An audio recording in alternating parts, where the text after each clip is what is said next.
Now it's time for question and answers with Weld Tec Designs. Now I will tell you this, is that in doing our RV suspension, I have taken off countless, I'm gonna almost venture to say hundreds of these Hellwig helper springs and Coney shocks and things of that nature that people have upgraded to and then realized that it still wasn't enough. And my question for you, people that have an F53 is do you notice an improvement because you spent money, or did you notice an improvement because it actually worked?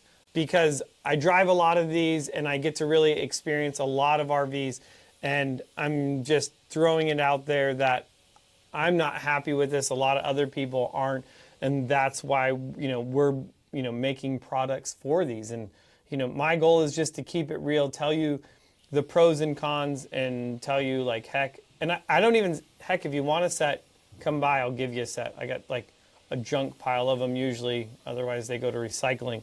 All right, so next one is the hauler junk removal. Says, always something amazing coming out of your shop. Fire, fire, fire. Well, heck yeah. That's what we're trying to do here at Weld Tec Designs, is just make awesome stuff. All right, so this kit will not work for diesel vans. So in this, we walk through the install, and this is gonna talk about, we do sell 3 different steering stabilizers. So just so you know, so we have a gas steering stabilizer for the Ford Econolines, and then we also have a diesel steering stabilizer. Now, when it comes to the diesel steering stabilizer, there is 2 versions.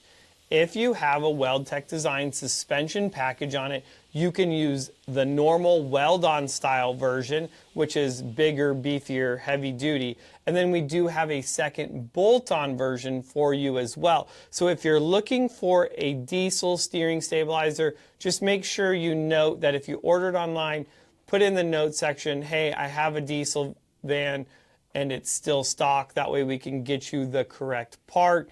Or if you have our suspension on it, well then no problem, you can go with the beefy one as well. So a couple different options. So Jay White says, have you ever thought of making spring buckets for coilover conversions? Yeah, we have. I would love to put coilovers on my Ford van. It would be amazing.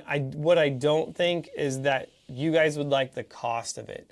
I look at making a coilover kit, what we've done on the Chevy Express van, and that kit can run in excess of $8,000 to $10,000. Because if I was going to do a coilover kit for the Ford van, you're going to need a couple of key things. I'm going to ditch the I-beams to a fully fabricated I-beam with a Heim on it. And a must-have, if you think about doing coilovers on it, you're going to need a radius arm with a Heim joint on it as well, because the bushing will take up too much play. It could just move just a little bit too much, where the coil spring's going to keep it more locked in place. So yes, it would be awesome, Jay. I would love to do it. It's just like I need like 10, 12, 15 people that would commit to it in order to develop a kit that would almost be like bolt on for you. So let's keep moving right along. So this one is thinking about lifting your E150 van. So question is from Alpine Supra 88. What year axle is under that 150? I thought all 150s were 5-lug. That is a great question. So all E150s were 5-lug up until 2007. After that, from 2008 to 2014, Ford changed all of the suspension components to the E250 350. So any E150 built after 2008 to 2014 will all be 8-lug. Definitely a huge benefit. The other benefit is it's also going to have a 3-inch wide leaf spring in the rear, versus the older E150s just have a 2.5-inch leaf spring.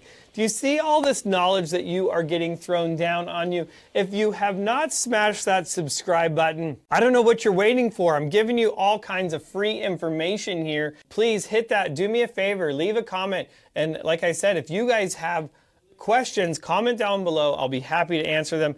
Let's see. I need this for my 2003 7.3 Van Diesel 7.3. Dude, come on, Van Diesel.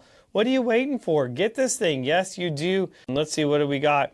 Are there any options to make an E150 4x4? This is from Chris Nansen. I'm gonna probably hurt your feelings here, Chris, and say that if I had an E150, I would not spend the money on making it 4x4. I would look into other options just with that frame configuration, the spring setup. There's so many other things.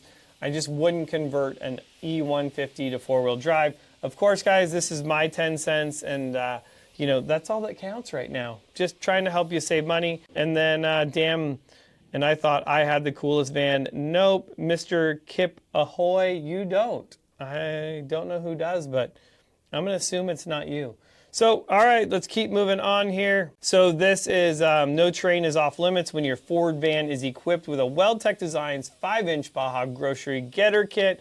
So been doing it for years, because a lot of people are gonna say, you know, you get the haters in there. Oh, bro, if it's not four-wheel drive, like, you're so lame. Why would you ever lift a two-wheel drive? Like, two-wheel drives are for, you know, like, so stupid.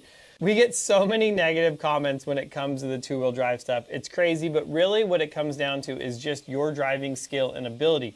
Of course, we're not trying to rock crawl with most of these two-wheel drive vans. They're more like intended for, you know, higher speed dirt roads and even, let's say, going down to Baja. I mean, I've taken a two-wheel drive all the way down Baja, and if you don't think that people can do that, well, Google, YouTube, Baja 500, Baja 1000, and you'll see some pretty stock Class 11 Baja bugs, just motoring through Baja. It's amazing. Thanks for watching. Make sure you guys like and subscribe.